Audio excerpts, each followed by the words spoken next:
So real quick, title's too long. I'm just going to call this Harry P. and the SS. Hi, I'm RT Slaywood, and welcome to Opening Scene Book Review, where I make references to German history and tell you what books open good. So let's go! Right off the bat, this book starts with an illustration, which we all know by now, say it with me, is an attempt to compensate for the writer's lack of prose. Yes. And I was quickly justified in that judgment, in that the first words are probably the most fake address I've ever read. Number 4, Private Drive. Now, as this is a kid's book, I decided to give these two parts of Harry P. and the SS a pass, and I moved on. And what I was shocked to find is that this, like every other famous British book that I've read on here, starts with a reluctant character who wants nothing to do with the non-standard. Ignoring how British literary works seem to, implicitly paint imperialism caused cultural encroachment on their country as some kind of crazy random happenstance, the Dursleys introduced in this opening scene are painted in a negative light, which is really, it's the only interesting thing about the opening scene of Harry P. and the SS, aside from the name and the art. Now, sure, there's a cat reading a map, cloak figures, owls, but all this is standard for anyone who's been in a Renaissance fair or convention. Pretty sure most people literally don't care what other people look like or dress like.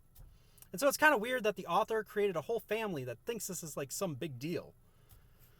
After finishing the first chapter, I realized that nothing really happened, right? Like, it all just felt like this kind of setup.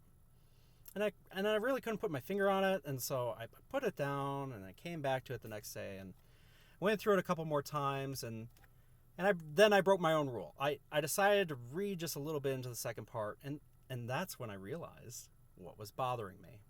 It's a prologue! It's a goddamn prologue! Not only is Harry P. and the SS a fake chapter that is extremely long, but it uses a different perspective and tone than the preceding chapters. 90% of the Dursleys' interactions are just blatant tellings instead of showings. It's pages and pages of it. 17 pages! It's so much longer than any I've written. Who would think they could hide that in a book? There's so much thinly guised exposition with vague dialogue of things that already happened without context, that the end of it I was left dazed and confused, questioning my own tastes in books. It made me mad. All the while I was narrating in this blatant, rough author voice that drags on and on.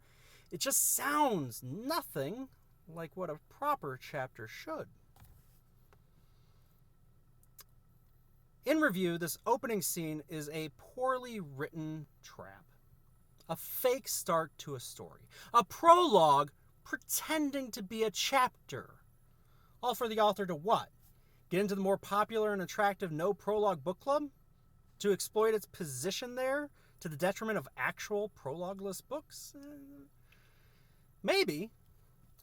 So, while this is something that may work on less experienced and vulnerable readers, it's definitely not something I would ever expose my children to.